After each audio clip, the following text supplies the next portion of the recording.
Thank you very much. Thank you. Happy Labor Day. That was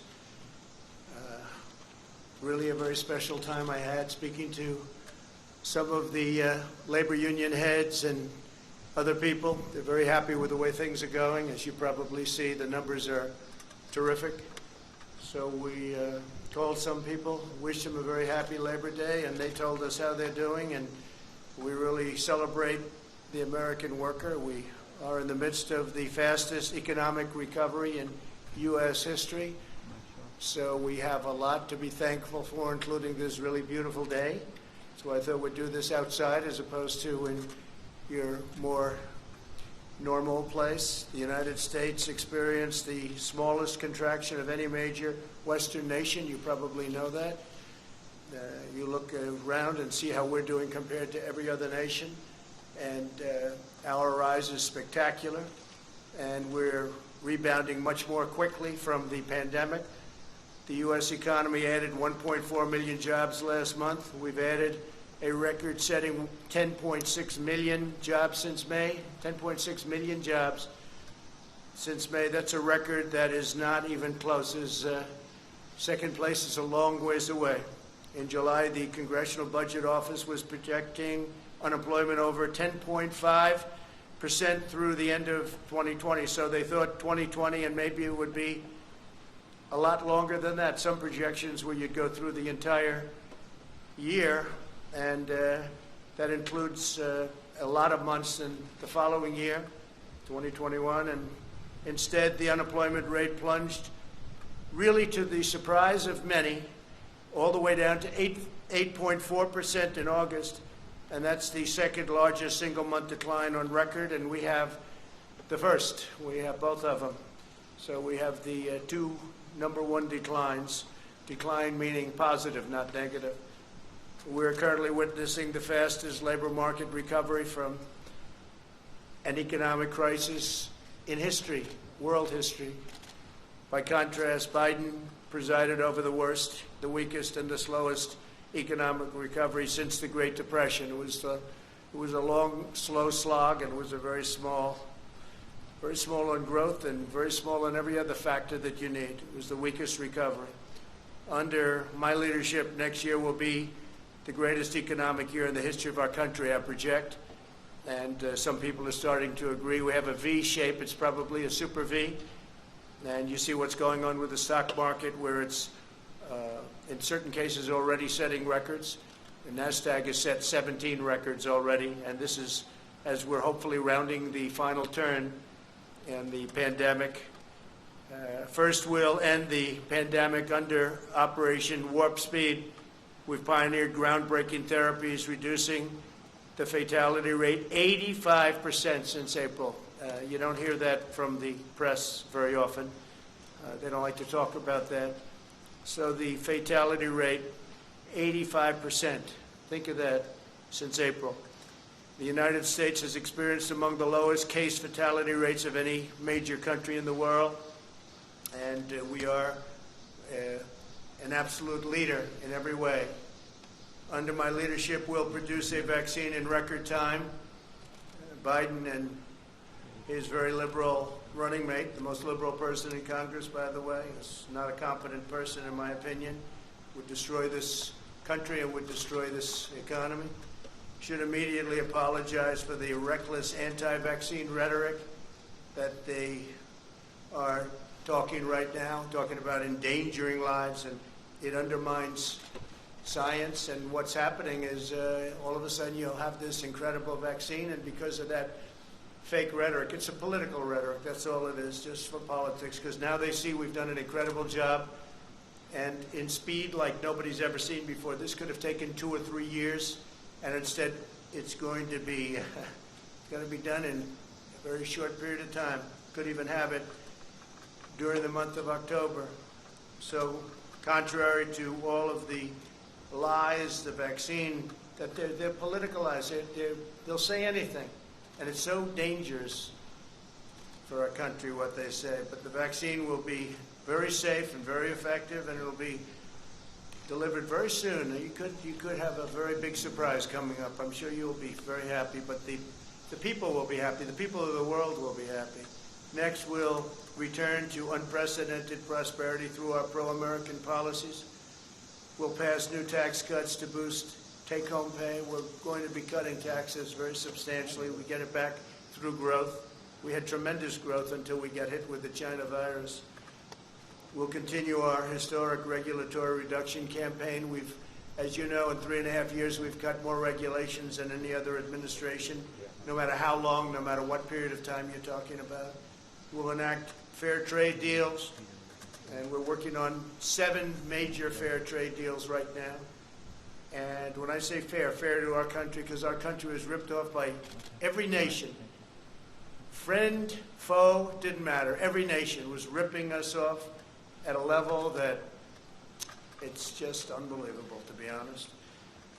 We're going to be expanding opportunity zones, and we will keep that going. It's been a tremendous program. I want to thank Senator Scott, South Carolina, for coming up with that whole concept, because he came up and I liked it right away, and it's really turned out to be a tremendous thing, especially for African Americans, Hispanic Americans. We'll continue to unleash American energy. We're #1 in the world, and we're totally energy independent right now. And in 2021, we'll create 10 million jobs at least in the first 10 months. Joe Biden, the radical socialist Democrats, would immediately collapse the economy. If they got in, they would collapse it. You'll have a crash the likes of which you've never seen before. Your stocks, your 401ks. Remember, it's the people that own these massive listed companies. A lot of people, rich people, not so rich people, and middle-income people, and those stocks will crash like you've never seen before. The Biden plan begins with a $4 trillion tax hike, and that will end everything, including growth. There won't be growth. There'll be total contraction. Biden's also pledged to demolish the U.S. energy industry and implement the same policies causing blackouts in California. He wants to have things lit up with wind. He'll have to talk to China, Russia, India, and lots of other countries, because they're not doing that. And if they're not doing it, it puts us at a tremendous economic disadvantage, and it doesn't work. You take a look at the blackouts in California. It's really rather amazing what's going on there. They've tried to go, and that's just with a small portion going that route. That doesn't work, and it can't fire up our big plants. We're going to have this great industry that we've created. Can't fire up our big plants. Biden's plan for the China virus is to shut down the entire U.S. economy. He's going to totally rely on somebody to walk up. Yes, sir, it's time to shut it down. He'd be laying off tens of millions of workers and causing countless deaths from suicide, substance abuse, depression, heart disease, and other very serious illnesses. Because when you do a shutdown, there's a problem on the other side. It's not just from the virus. You have a big problem with suicides, with losing your jobs, with all sorts of things. You just take a look. Depression is a massive problem. And, what happens is they turn to substance abuse, alcohol, drugs. So we can't do that. And then we'd have to give up all the gains that I've been talking about over the last 3 months. What we have done is incredible. We're setting records all over the world. No matter where you go, nobody has done what we've been able to do.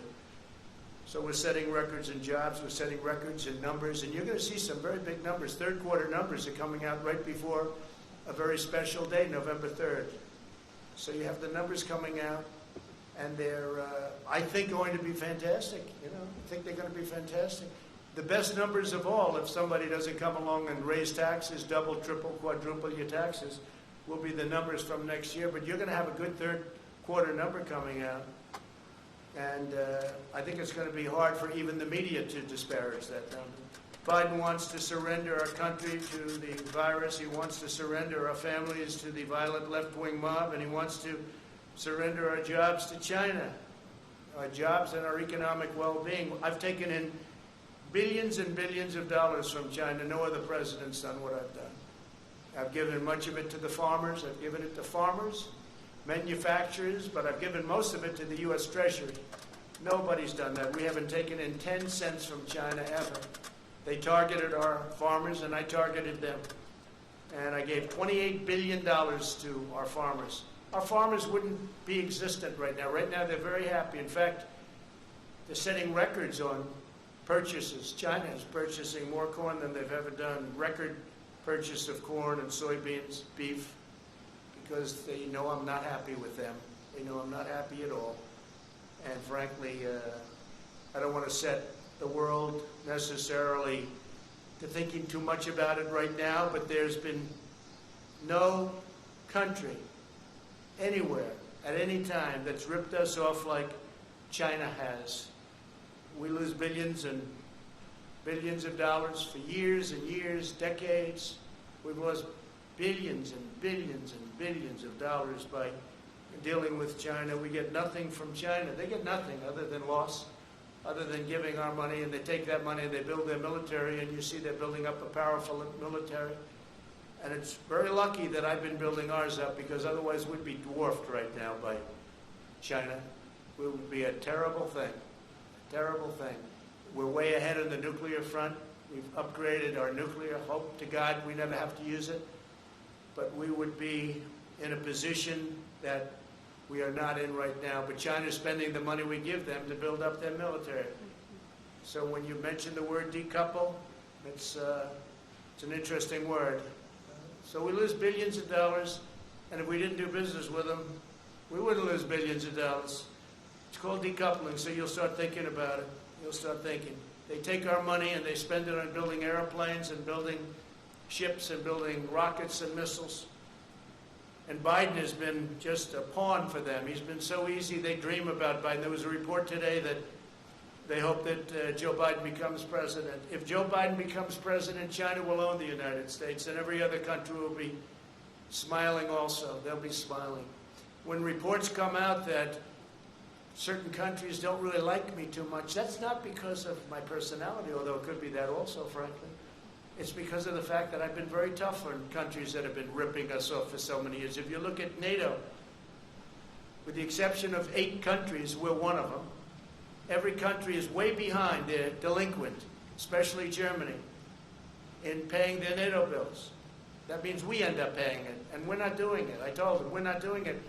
And they've increased their spending now, $130 billion, going up to $400 billion a year. It's all because of me. Then you hear the country doesn't like me. I mean, I can understand that. Because President Obama and other presidents, in all fairness, would go in there and they'd make a speech and they'd leave. I went in there, I looked, and I said, this is unfair. We're paying for NATO. We're paying for NATO. Almost all of it. So they rip us off on the military, and then they rip us off with the European Union on trade. And Biden doesn't have a clue. You know he doesn't have a clue. Everybody knows he doesn't have a clue. In prime time, he wasn't good. And now, it's not prime time. He spent 47 years sending American jobs to China, to Mexico, and to other countries while collecting millions of dollars in campaign and super PAC contributions from global corporations that got rich by making American workers poor. His son, where's Hunter? Where's Hunter? I call him Where's Hunter. Walked away with $1.5 billion to manage, even though he never did that before. He walked away with a fortune from Ukraine, from China, and from other countries, between his son and his brother. You ought to read the statements, and the press doesn't pick that up. If I ever did that, it would be hell, even worse than it's been, okay? Even worse than it's been. What he's done is so incredible. I won't give them the $1 billion, he says. I won't give them unless they get rid of that prosecutor. And then voila, they got rid of the prosecutor. And the press doesn't even want to talk about it. You talk about quid pro quo. With me, there was none. With him, he's right on tape, and you don't want to cover it. You should be ashamed of yourselves. The press should be ashamed of themselves. With Biden, shipped away our jobs, threw open our borders, and sent our youth to fight in these crazy, endless wars. And it's one of the reasons the military, I'm not saying the military is in love with me, the soldiers are. The top people in the Pentagon probably aren't, because they want to do nothing but fight wars so that all of those wonderful companies that make the bombs and make the planes and make everything else stay happy. But we're getting out of the endless wars. You know how we're doing it. We defeated 100% of the ISIS caliphate. 100%. When I came in, it was a mess. It was all over. They have it in a certain color all ISIS. A year later, I said, where is it? It's all gone, sir. Because of you, it's all gone. Because of my philosophy, but it's all gone. I said, that's good. Let's bring our soldiers back home. Some people don't like to come home. Some people like to continue to spend money. One cold-hearted globalist betrayal after another, and that's what it was. Biden supported NAFTA. He supported China's entry into the World Trade Organization. Two disasters, the most disastrous trade deals in history, both of them. I can't tell you which was worse. They were both terrible. And as you know, I ended it, and I ended NAFTA. And we're looking at the World Trade Organization. They've become much better, I will say that. World Health I got out of because we're spending $500 million. China was spending $38 million, and China controlled it. But World Trade, we're looking at it. They've been very nice to us lately, I will say that. Amazingly.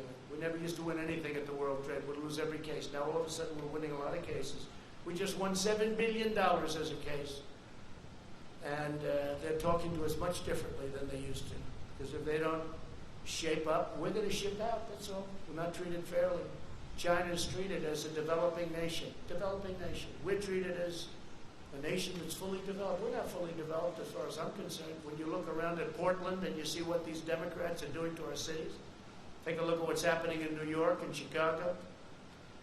We have Democrat-run cities, mayors that are running, and governors that are running states so badly, and mayors running cities so badly. It's very sad to look at it. It's Democrat-run.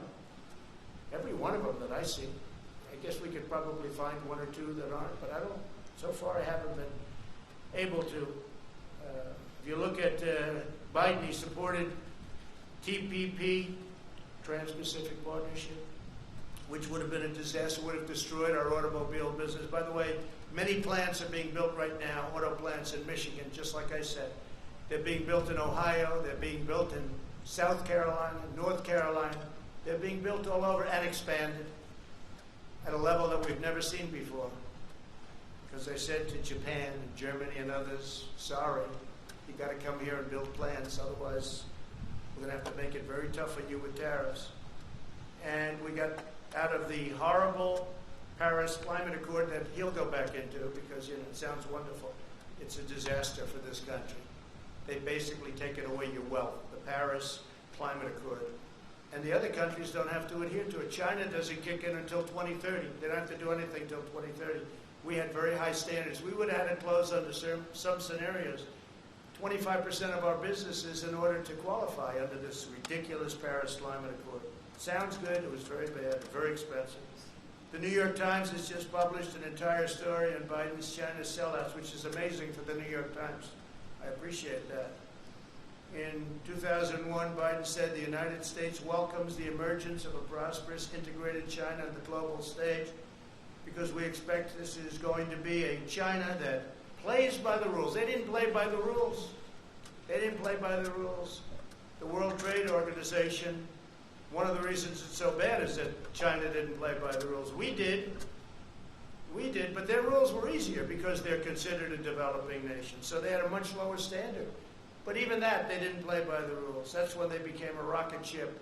They were flatlined for years and years and years. Then they joined the World Trade Organization. And frankly, they cheated. Okay, they cheated, I'll say it. What difference is it? I feel much differently. I feel I made a great trade deal with China, great. And they're buying. You know why they're buying? Because they know I'm not happy. That's why they're buying.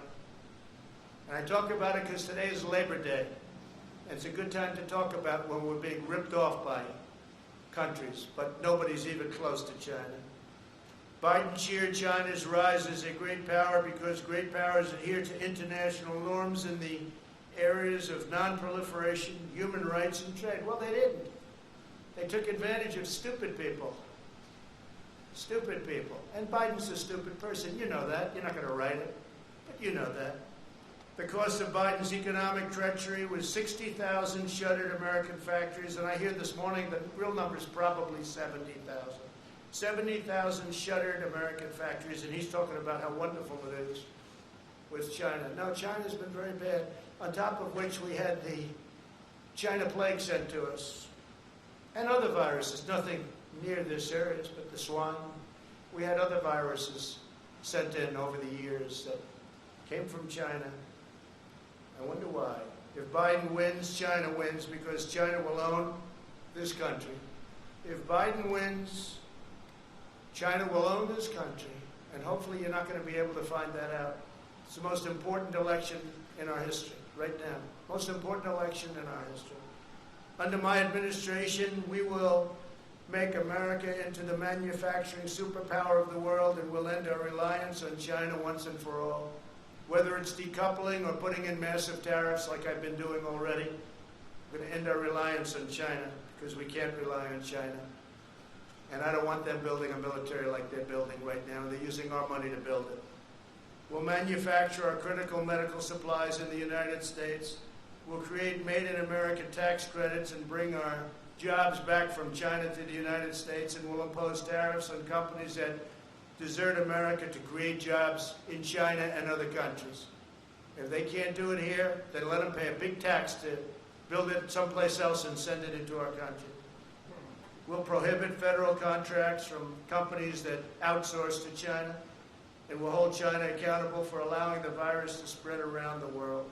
Now you can understand why China would much rather see Sleepy Joe than Donald Trump. But as long as I'm president, we will never waver in our undying loyalty to the American worker and to our country as a whole. So, happy Labor Day, everybody. Yeah. Go ahead. Thank you, President. The issue of what happened when you were in France seems to be... You're going to have to take that off, please. Just, you can take it off. How many feet are you away? I'll speak a lot louder. Well, if you don't take it off, you're very muffled. So if you would take it off, it would be a lot easier. I'll just speak a lot louder. Is that better? It's better, yeah. It's better. Mr. President, some people are having a hard time believing your denial of the Atlantic story because of what you said about John McCain in the past. Do you understand that?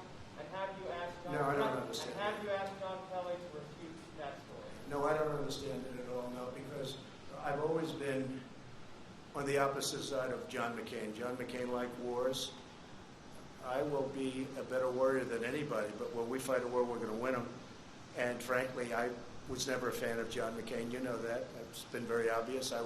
But I had to approve his entire funeral. I wanted him to get, he deserved a first class. You know, it all was approved by me. We sent Air Force One to pick up the casket, a lot of things. But no, I was not a fan of John McCain because he wanted the endless wars. And I didn't. I thought that the way the vets were taken care of, our great vets, was not good, not appropriate. And of course, he took the fake dirty dossier and gave it over to the FBI. So this is not somebody I'm not supposed to say, what a wonderful guy. So, you know what? I lived with him. He lived with me, but we had different philosophies. I think my philosophy is right. I think it's turned out to be right. But I wasn't a fan. But I respect people, and I respect a lot of people. That doesn't mean I necessarily have to agree with them, and I didn't agree with him on a lot of things. The story is a hoax, written by a guy who's got a tremendously bad history. The magazine itself, which I don't read, but I hear it's just totally anti-Trump. He's a big Obama person. He's a big Clinton person. And he made up the story. It's a totally made-up story. In fact, I was very happy to see Zach Fuentes came out and said, now I think that's number 15. And these are people that were there. That's the 15th person, General Kellogg. Everybody that was there knew what happened. And so I was happy to see that Zach came out and said it's not true. It just came out. And it's a disgrace. Who would say a thing like that? Only an animal would say a thing like that. There's nobody that has more respect for not only our military, but for people that gave their lives in the military. There's nobody, and I think John Kelly knows that. I think he would know that. I think he knows that from me. But Zach Fuentes says, worked for John. And I think they both know that. But Zach came out, as you know, today or yesterday, last night, and said very strongly that he didn't hear anything like that. Even John Bolton came out and said that was untrue. Now, what was true is that we had the worst weather. I think it was as bad a rain as I've just about ever seen. And it was a fog. You literally couldn't see. I walked out. I didn't need somebody to tell me. I walked out. I said, "There's no way we can take helicopters in this. I understand helicopters very well." And they said, "No, sir, that's been canceled." They would have had to go, Secret Service, I have the whole list. They would have had to go through a very, very busy section during the day of Paris. They would have had to go through the city. The Paris police were asking us, please don't do it, because they're not ready. When you do that, you need a lot of time. They take days and days and days to prepare for that. I wanted to do it very badly. I was willing to sit in the car for 2 hours, 3 hours, 4 hours. I didn't care. It didn't matter. And I had nothing else to do. I went there for that. I had nothing else to do. It was ended because of the terrible weather, and nobody was prepared to go through, in terms of Paris, the police, the military, and the Secret Service. And they came out very strongly and said, "Sir, we can't allow you to make this trip." If I wanted to, "Sir, we can't allow you," from a safety standpoint. It was a phony story, just like the dirty dossier, the fake dirty dossier, just like the Russia collusion, just like all of the other phony stories. And there'll be more phony stories. But I do appreciate Zach coming out. But Zach now is the 15th person that's denied it. Zach now, I think, also talked about the weather aspect of it, and he's probably the 14th or 15th person that blamed it on weather. So that's enough of that. Yes, please. Thank you. We're seeing judges, most recently in Detroit, limit police ability to use non-lethal force. My first question would be, should the police be allowed to use non-lethal force to quell the violence in their city? We're talking about where non-lethal force? Right, so in the riot, most recently. The riots. Yeah. Well, I think what's happened is the toughness. These are Democrat-run cities all, and there's no retribution. They stand there, they throw things at the people that are supposed to be protecting something, and nothing happens. They throw rocks, they throw cans of soup, they throw lots of hard objects, and rarely does anything happen. But I've told, when we have the federal in there, as you know, I told the U.S. Marshals to go get the man who killed another man, and they know who it was, and you have to arrest him. You have to arrest him. After 2.5 days, they didn't arrest him. The U.S. Marshals went in, and it ended up being a gunfight, and the man was killed. But this is a man that had a bad record, and there's a man that killed a man in the street. I mean, I witnessed it. Most people witnessed it. And the U.S. Marshals went in. They weren't playing games. They can't play games. If somebody is breaking the law, there's got to be a form of retribution. I watch so often when I watch some of the areas that we're talking about. Now we have Rochester. That's, again, Democrat governor, Democrat mayor, all Democrats, every one of them. And it always will be. I was with the governor of Texas. He looked at me and said, "I can't imagine how they allow this to happen." And, it's different. It's different. I could talk about other governors saying the same thing. Yeah, please, go ahead. We can follow up on that. We're also hearing reports of groups like Antifa and Black Lives Matter traveling around the country, leaving their home cities to go riot and protest in other cities where they're holding camping. Do we expect to see prosecutions or charges in the Department of Justice for those traveling to that purpose? So we have now over 1,000 people, federal, in jail. We're prosecuting many people. A big thing was when I signed the law putting people in jail if you knock down monuments. That was 3 months ago. There hasn't been a federal monument knocked down in 3 months or even thought about. I don't think they've even thought about it. So that's had a very big impact, very big impact. But yeah, we're going around, and the nice part is you people see those people up there, they take nice pictures of everybody, so we don't even have to bother. We can use the news photos. We had a photo right over there of Andrew Jackson, the monument. He was getting ready, and this guy was a big, brave guy, and he was up like this, and he was showing off to all his friends, and he got arrested. So did a lot of other people get arrested, and I would say we have the ultimate proof. Now, in that case, we got there before they ripped down the statue of Andrew Jackson, which is so beautiful, which is right over there. But they never got it. But right after that, I signed an order saying you go to prison for 10 years. And as soon as I signed that order, that was the end of the statues coming down. But they have other ideas. They've got plenty of ideas. They're not at want for ideas. Please, go ahead. Mr. Spun, David Spun from Fox News. Mr. President, thank you for taking my question. Sir, you talked a lot about the economy and touted the economy. 3 weeks ago in Benton,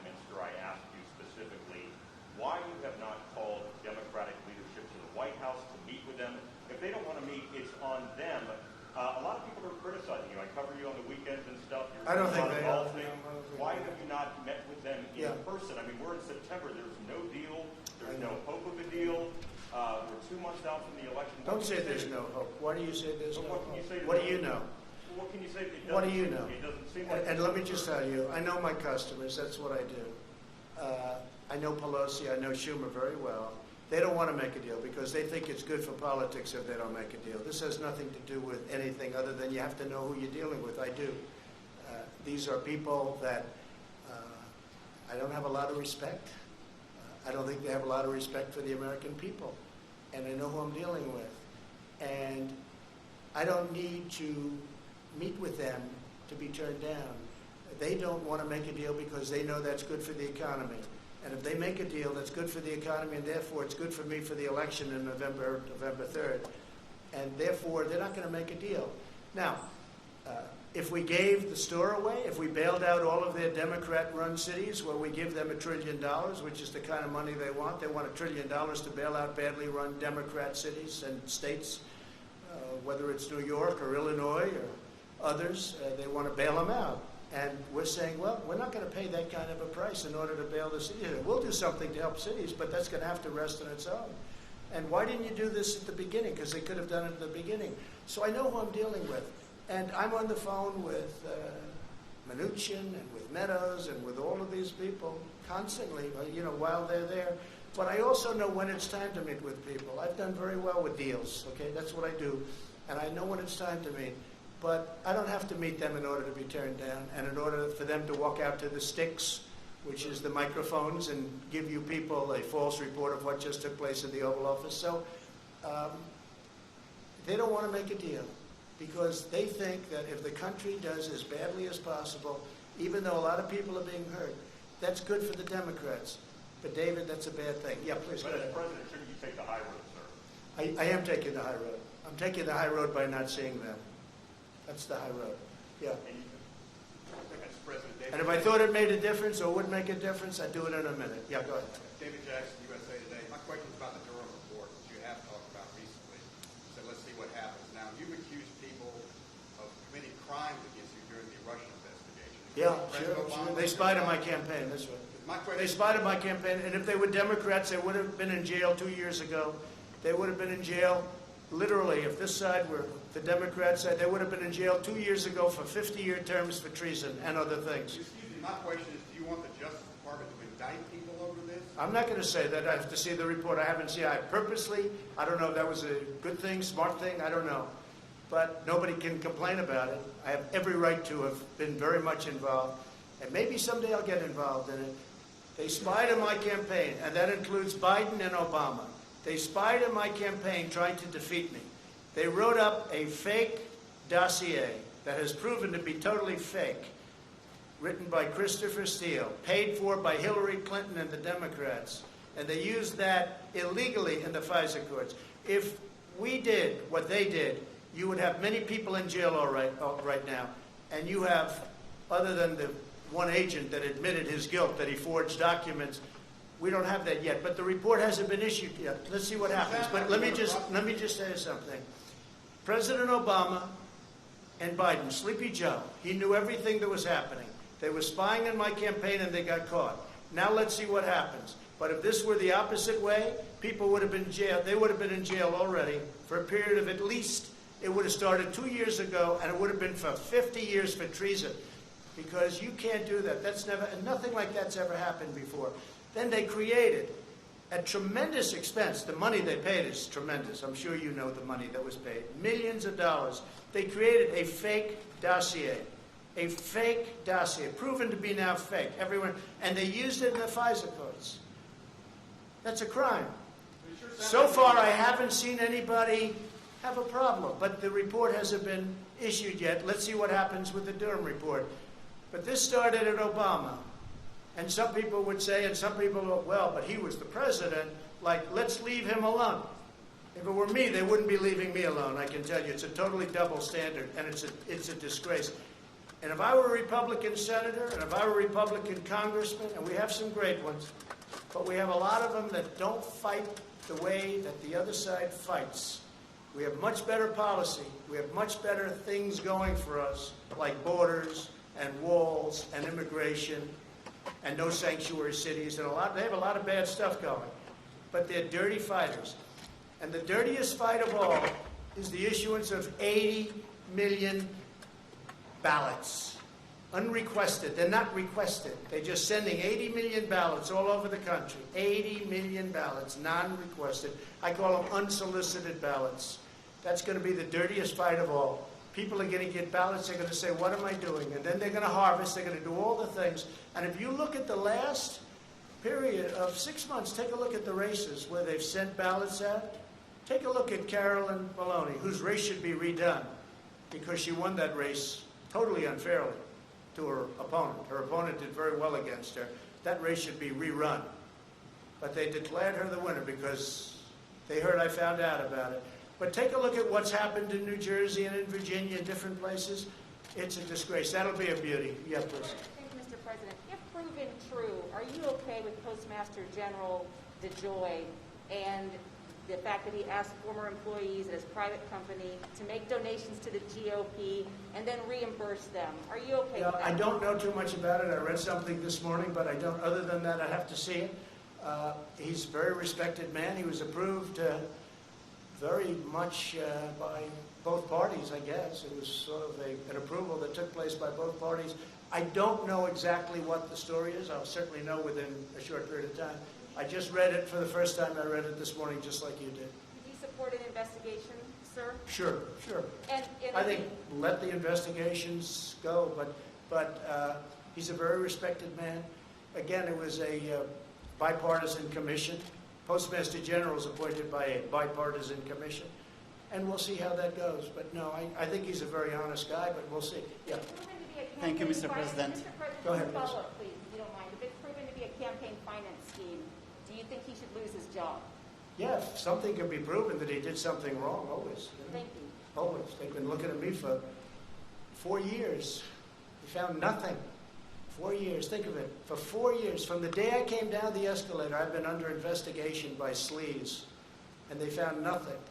They found nothing. A friend of mine said, you have to be the most innocent, honorable man ever to hold the office of president. Think of it. They spent just Mueller alone. He spent, I guess the real number turned out to be $48 million, but whatever it was, many, many millions of dollars. They had 18 angry Democrats looking. They had FBI agents all over the place. They had and they have no collusion. Friends of mine have said, sophisticated friends have said, you've got to be the most innocent guy ever to hold this office. And there's a lot of truth to that. Yeah, please. Thank you, Mr. President. After Navalny poisoning, Chancellor Angela Merkel of Germany is under pressure to cancel Nord Stream 2 pipeline from Russia to Germany. Would you support such a move? Do you Sure. think the project should be canceled? Sure. Well, I've been supportive of that. I was the first one that brought it up. You never heard of Nord Stream 2 until Trump came along. When I came along, I said, wait a minute. We're protecting Germany from Russia, right? NATO. We're protecting Germany from Russia. Germany's paying Russia billions and billions of dollars to get their energy, and the real number is probably 60 to 70% ultimately of their energy is going to come from Russia. And I said this for years, that nobody talks about it. One of the many things between sanctions and all of what we've done for Ukraine relative to what the past, they used to send pillows and we sent tank busters. But I brought that up a long time ago. Russia's unhappy that I brought it up. But you never heard of Nord Stream 2. Nobody did until I got elected. And I said, why is Germany making a deal to give billions of dollars to Russia, and then we're protecting Germany from Russia? How does that work? And then on top of it, Germany is delinquent because they're only paying a little more than 1%, and they're supposed to be paying 2%, and even the 2% is low. But just remember, Trump, me, I got the countries of NATO spend $130 billion going to $400 billion a year.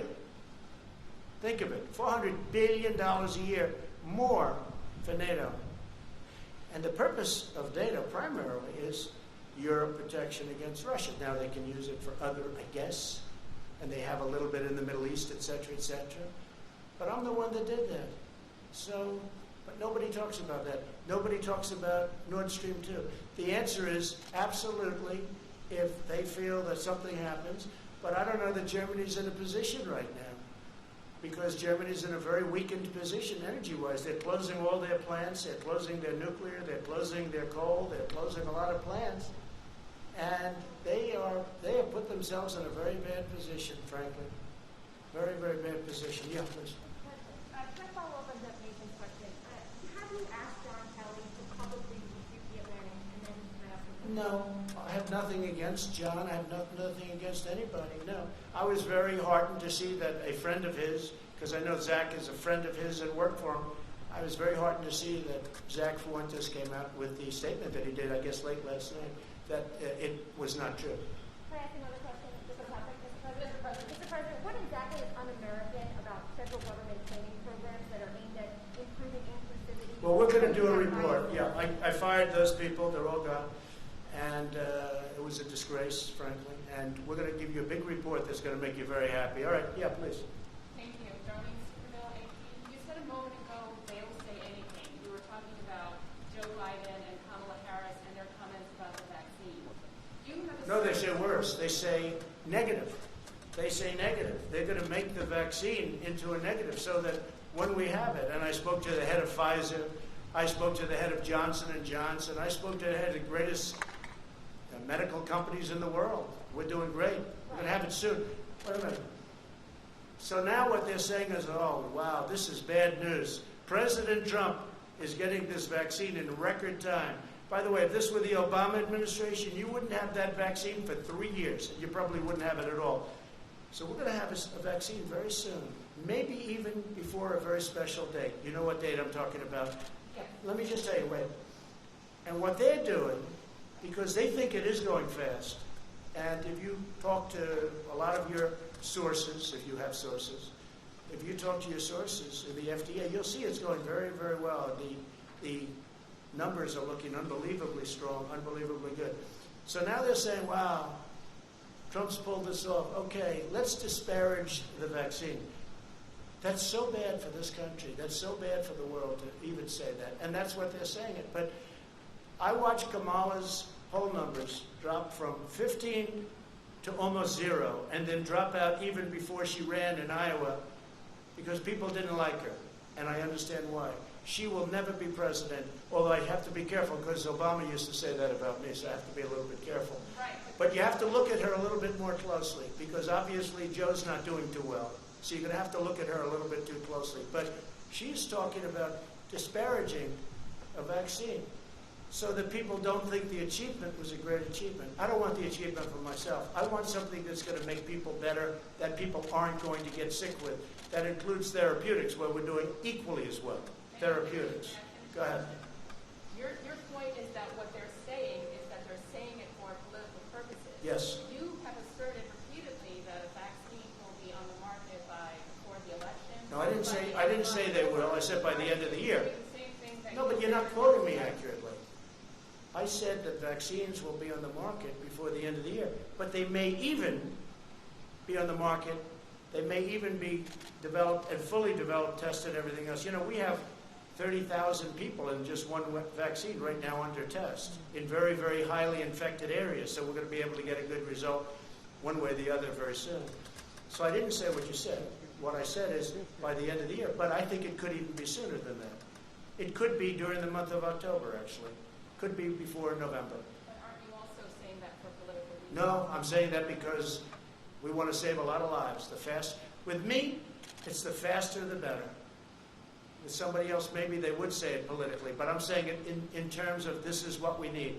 We have to have, if we get the vaccine early, that's a great thing, whether it's politics or not. Now, do benefits inure if you're able to get something years ahead of schedule? I guess maybe they do. But the most important thing to me is saving lives. It's the most important thing. Yeah, go ahead in the back. Hi. Just based on some of your recent tweets, sir, do you You sound so clear as opposed to everybody else where they refuse. your tweets about the 1619 projects? Why do you object to that being taught in schools, and do you object to slavery itself being taught in schools? Yeah, so no, I want everybody to know everything they can about our history.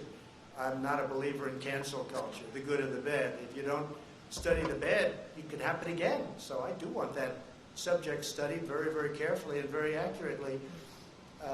But we grew up with a certain history, and now they're trying to change our history, revisionist history. That's why they want to take down our monuments. That's why they want to take down our statues. I saw something the other day which was absolutely horrendous. Washington Monument. They want to rename it. The D.C. committee, but the D.C. committee is all Democrats. Abraham Lincoln, Thomas Jefferson. I mean, we're talking about, this is the big stuff now. This is the big stuff. And they want to rename it. They want to redesignate it. They want to take some down. No, we don't do that. Never going to happen with me, I guarantee you that.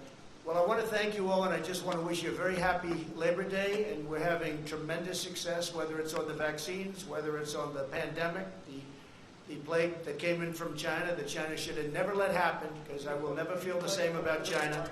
And I just want to, again, wish you a happy Labor Day. Thank you very much.